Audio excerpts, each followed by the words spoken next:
There's only one name in classic Flash action animations, and that name is Madness Combat. And if there's one word to describe Madness Combat, it would be intensity. Watch through any episode and you will find intensity in virtually any aspect of the animation.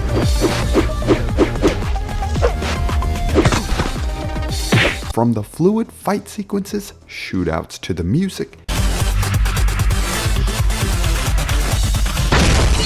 every element in Madness Combat provides a level of intensity that supersedes each previous episode. Evolving from a simple animation where incomplete drawings fought one another over a boombox, the series has now generated multiple iconic characters in addition to a strange but action-packed narrative, all while maintaining the intensity that has defined the series since its first episode. Most notably, however, is the recognizable designs of the characters, and no matter which one you think of, each one has the iconic cross and the simplified body with hands and feet. Introduced on July 25th, 2002 by an account going by the alias of Krinkels, operated by a man named Matt Jolly, the first episode of Madness Combat would be released on Newgrounds, and viewers would witness an unbelievable escalation in violence when a simple noise complaint turns into a fistfight that then turns into a full-blown shootout, replete with weaponry, explosions, and even zombies, thanks to a figure who resembles the Christ, but is actually a mad scientist named Dr. Jebediah Christoph. After neutralizing all of the enemies in addition to the dancing man, our protagonist takes the boombox and begins dancing to the music, concluding the 2 minutes of action. This episode, the shortest in the entire series, is an introduction to how subsequent episodes would be, stuffed full of action from the very first minute all the way to the last second. Now, unlike other episodes, the first installment does not even have a fraction of the gore that subsequent episodes would have. The kill count is also another factor that becomes almost something of a game for viewers to partake in when watching through the episodes, as certain characters begin racking up massive numbers of kills throughout the entire series. Our protagonist is named Hank J. Wimbledon, and based on his actions in the first episode, we can clearly see that he possesses advanced skill in hand-to-hand combat, in addition to wielding weapons, both ranged and melee. He's obviously far from a normal combatant, and from here we witness his rise to becoming that iconic image of the Madness Combat series. Furthermore, the humorous and random tone present in the first episode would ultimately change as the series progresses and the narrative begins taking shape. But one thing you need to know about Madness Combat is that although it takes place in Nevada, it has little to nothing in common with the actual state, as the series takes us to a different dimension later on. Nothing makes sense, and that's because it's not supposed to. Immediately taking place right after the first episode, Madness Combat 2 would establish the fact that the events are taking place somewhere in Nevada. And as I mentioned earlier, this Nevada is portrayed as an empty and gray desert of nothingness. The only thing that remains constant here is the continual cycle of violence that affects virtually every Nevadian, which is what these beings in the Madness Combat series are called. Another interesting addition to this episode is the subtitle of Redeemer. In this episode, we follow Hank, who is now pursuing a character known as the Sheriff. And here, similar to the first episode, a large majority of the combatants are those plain gray characters, but we also see that the mysterious Jeb character from the first episode has also made the return. In addition to his sudden reappearance, we also have this strange clown. This episode also serves as the introduction of what would later become a staple of the entire Madness series, which is the addition of blood effects. Another aspect of this episode that I appreciate is that although there is no spoken dialogue, when Hank is questioning one of the sheriff's henchmen, you can easily understand what is being conveyed without words. Throughout the entire episode, Hank effortlessly dispatches virtually every single henchman that the sheriff has, but unfortunately is killed himself by Jeb just as he reaches the sheriff, leaving this episode ending on a cliffhanger. and it's here that the subtitle, Redeemer, comes into play, as in the previous episode, Hank was successful in eliminating Jeb, yet it is in this episode that Jeb has managed to redeem himself by killing Hank. Now the next episode, subtitled Avenger, follows up on the name very well, as it portrays Hank, who has seemingly survived the previous episode and now has a bandaged head as he fights his way across a nondescript building.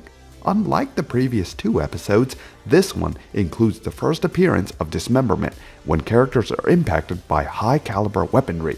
In the middle of the fighting, we see yet another character return, and this time it's the strange clown from the previous episode, who now suddenly is able to cut half a room away and possesses telekinetic powers. This continues all the way until he's able to reach the sheriff, but almost in an identical fashion as the previous episode, the Jeb figure once again sneaks up behind him and manages to impale him with a sword, not before being killed himself. And Hank is successfully able to eliminate the sheriff, but unfortunately collapses from his injuries.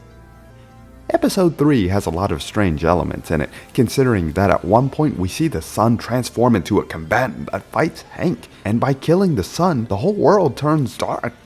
It's clear that there are greater powers that exist in the Madness world. There's also a kill counter in the bottom right hand corner too. The next episode, Apotheosis, unsurprisingly has Hank return, this time with bandages covering the wound from Jeb's sword, and he returns to another building where he fights combatants. It's here where we see the appearance of a new type of enemy who resembles Agent Smith from the Matrix movies, and these enemies belong to the Elite Crew, which, like the sheriff's henchmen, are all hostile to Hank. With epic techno music playing, he makes his way down to a dance floor, where it's revealed that the clown is the DJ, and despite Hank reaching the clown, Jeb, along with an agent, turn the dead combatants into zombies, of which Hank easily eliminates, not before, once again, being gravely wounded by Jeb, this time, however, ending him by detonating a bomb, leaving his and Jeb's fate unknown. Meanwhile, the clown continues to DJ alone. Depredation. The next episode would give us the modern and iconic appearance of Hank that we all recognize. After eliminating several agents, and the introduction indicates that a three-way battle is soon to begin, with Hank, also referred to as the protagonist, Jeb, known as the Savior, and the Clown, who is named Tricky. After fighting his way into the corridor, Hank is attacked by the Savior, who turns the battlefield from the building into a strange outdoor arena with nothing but cliffs and ominous red sun glaring in the distance. It's in this fight that the third party arrives, and the Clown proves to be an extremely dangerous enemy, neutralizing the Savior and fighting Hank with only melee, and unfortunately for Hank, the Clown manages to gain the upper hand and decapitate him, ending the episode. Interestingly, another two characters are introduced in this episode, and although they do not have names yet, it's clear that they're allied with Hank as they provide him with a sword, but then quickly disappear from the action as a building suddenly lands on top of them, and it's here where Madness Combat 5.5 picks up from. The two allies awaken from their incapacitation and quickly engage the agents in what mostly is a melee-centric episode, and it's here where we see the aftermath of what the Clown does after eliminating both Hank and the Savior. The two manage to survive fighting the Clown and ultimately make their way to another building that suddenly appears along with train tracks when a new enemy appears and takes a shot at the pair, which then ends the episode. In Madness Combat 5 and 5.5, we can see the existence of a group called AAHW, which stands for All Against Hank Wimbledon, and this group is also against the Clown as well, evidenced by this sign near doors. With the next episode subtitled Antipathy, we find out that Hank is alive yet again, this time having his teeth exposed from where the Clown had struck him in Madness Combat 5, and after hacking his way through many agents, Hank finds a machine called the Improbability Drive, spawning the train from earlier, and this leads to his takeover of multiple carriages, but not before getting into a deadlock with the Clown. The train falls off the cliff, but the two still continue their duel, and despite the Clown placing more enemies for Hank to fight, he reaches the Clown just as he's purchasing a hot dog, in which Hank axes him in the head, then empties a P90 into him, letting the Clown fall into the abyss. However, the The clown, apparently unable to die, returns as a fiery creature, leaving us on another cliffhanger. And similar to before, Madness Combat 6.5 continues with the two characters, and immediately one of them are wounded by the new enemy who has yellow blood instead of the red that everyone else has. Despite the injury, he manages to continue fighting alongside his friend, and they make their way to an armory where they get more gear. Meanwhile, Jeb returns and finds the other half of his head and leaves a message for the AAHW that he quits. At the same time, a mysterious dark figure monitors Tricky and upgrades his strength. Back to the two characters, they outfit themselves as they get their now iconic look and make their escape from the compound in a helicopter.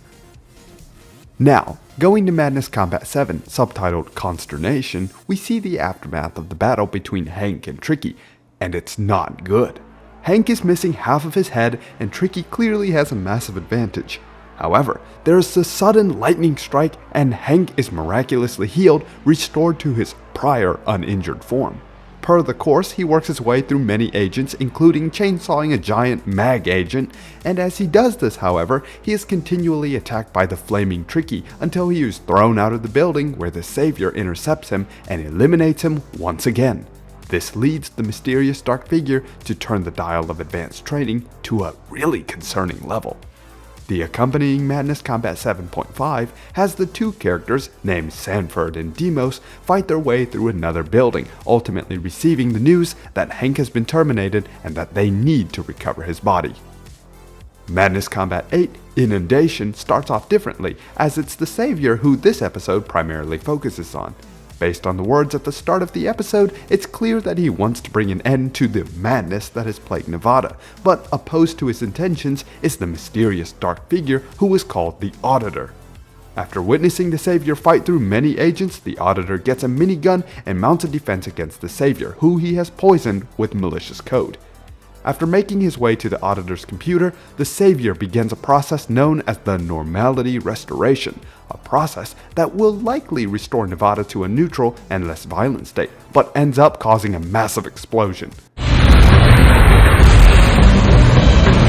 The next episode, Madness Combat 9 Aggregation, starts with Sanford and Demos driving towards where Hank was last eliminated, leading to an iconic car fight sequence. Once they reach the site, they retrieve Hank and make their way further inside to revive him. Meanwhile, the Auditor has decided to join the fight, raising a giant agent to join the fight, in addition to possessing several of the agents. As Demos begins to revive Hank, however, an agent sneaks behind him and guns him down, not before we see Hank apparently revived. Outside, he makes a grand return, this time enlarged, along with a mutated arm that serves as an effective melee weapon. But right after linking up with Sanford, the two are forced to face off with the Auditor, who has absorbed all of the bodies around him. The episodes of 9.5 Part 1 and 9.5 Part 2 detail the purgatory that Hank is sent to after his demise in the previous episode, and it ends with him gaining the addition of the modified arm after Demos places him in the Agent Magnification Chamber. Picking up from the ending of Episode 9, Madness Combat 10, subtitled Abrogation, Hank and Sanford engage the Auditor in a massive fight, and despite holding them off with extra reinforcements and obstacles, the Auditor makes a major mistake when he continues to absorb bodies for more power, accidentally taking in Tricky's body, leading to him being corrupted and exploding. Following this event, the 11th episode, Expurgation, deals with the aftermath, with Hank and Sanford left to fend off the hellish creatures that spawn from another realm onto their reality, and it's here that Tricky, now merged with the Auditor's strength, returns and defeats both Sanford and Hank, even ripping his modified arm off and casting them into the Auditor's hell. Here, the two are forced to fight against hordes of agents in addition to monsters. Through the fighting, Hank is able to regain his arm, and Sanford joins him as they fight Tricky's minions, ultimately leading to Hank destroying Tricky, and as a result, the Auditor is freed, taking the Savior's halo once again. It's left unclear if Sanford or Hank are alive after this fight. And that, for now, is where Madness Combat leaves us.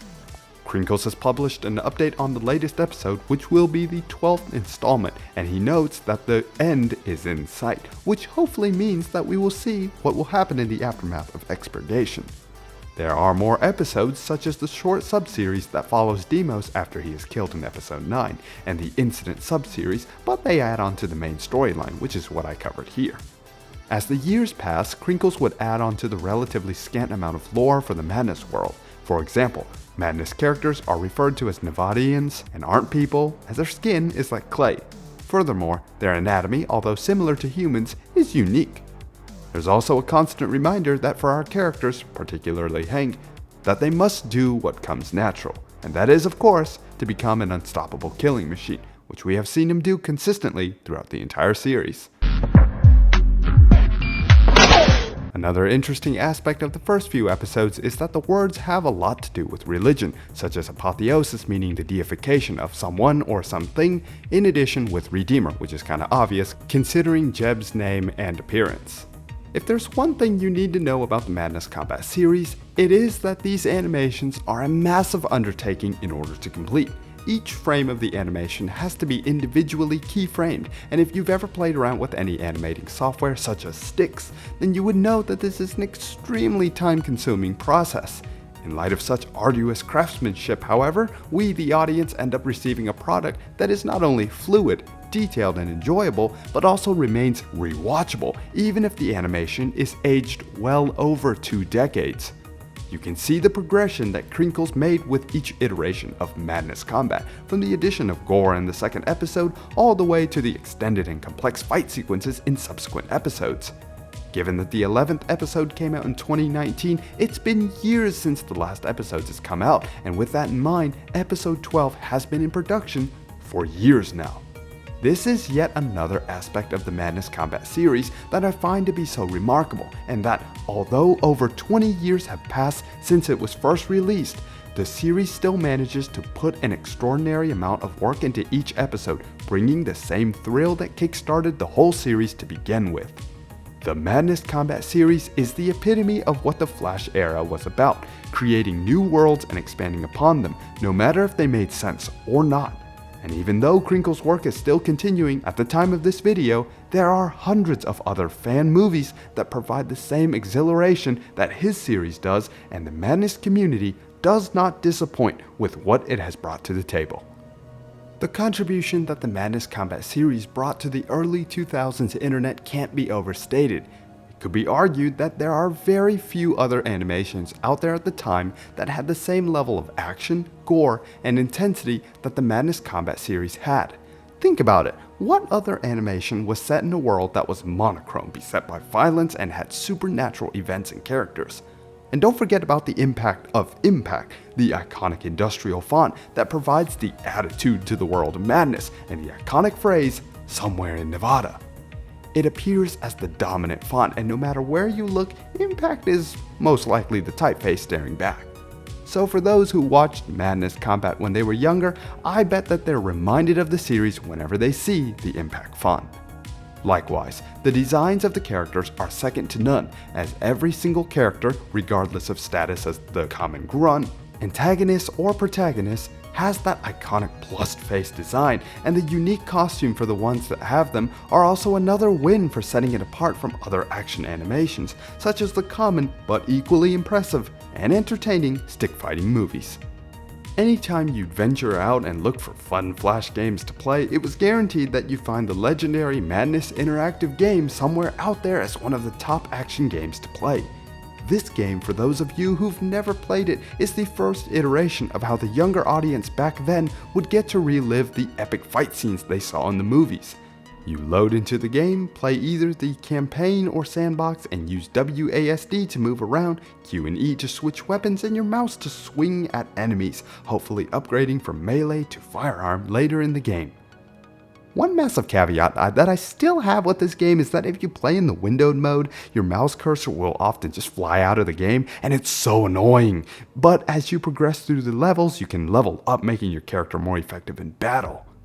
I also remember other modded versions of Madness Interactive, such as the TAR mod Terror Assault Recon, that allowed you to reload weapons, and let me tell you, I was obsessed with this mod when I was younger. I thought reloading in the Flash version of Madness was the coolest thing in the world, and it's so sad I have to tell you that you can no longer play this mod, it just won't load anymore.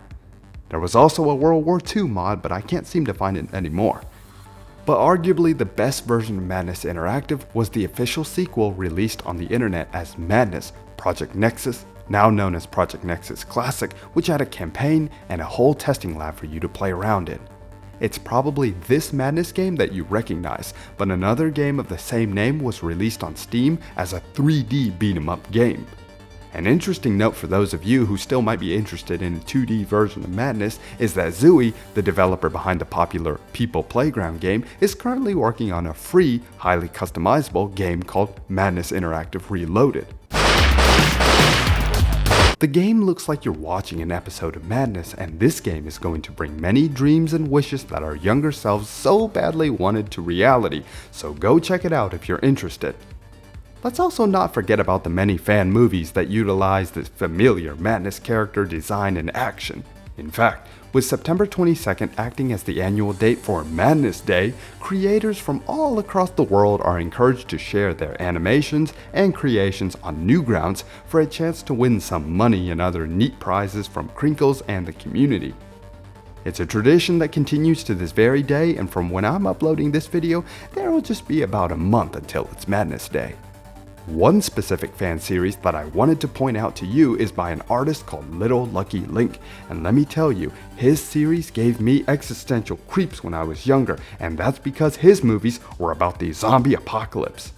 It's actually a genius idea, a combination between the violence and intensity of Madness with bloodthirsty and relentless zombies. It's perfect! Now, a trilogy, the first of his animations, named Dawn of the Madness, introduces us to what happens when zombies suddenly invade the daily life of people, and we begin following Nick, the main character of the series, as he journeys throughout the city to find a safe haven. It's an awesome series that, if you've never seen it, you need to watch it as soon as possible. Another interesting fact about the series is that the first two movies came out over 10 years ago, but surprisingly in 2021, the final animation was released, finishing the amazing storyline of the trilogy. Madness Combat's influence is something that you cannot ignore, given that the entire series began to emerge during the time when creativity seemed to be flowing endlessly from every site on the internet. The various ideas and additions that Krinkels incorporated within the Madness universe often didn't make sense, and by doing so, created recognizable archetypes that so perfectly define the Madness Combat series. It is amazing to know that this series is still receiving the same fanfare and effort as it did back in 2002, and given the popularity of high-octane action films such as the John Wick series, it is no surprise that fans who enjoy that style of film will also find themselves enamored with Madness Combat episodes. The series is a giant mashup of what made action movies great. From the well-choreographed fight scenes to the bravado demonstrated through the characters' actions and behaviors, Madness Combat takes all of that and presents it to us in an intense short film format that continually develops its story with each episode. Forever preserved as one of the flagship series on Newgrounds, Krinkels has turned one of his ideas into a fully fledged and beloved series that garners millions of views on Newgrounds, YouTube, and beyond. It's given so many of us years of endless entertainment, and with the many Madness games available, along with Madness Interactive Reloaded coming soon, there will be no shortage of Madness content to keep us busy while Krinkels finishes the 12th episode. These are just a few reasons of why Madness Combat will remain as the legendary paradigm of the Flash era.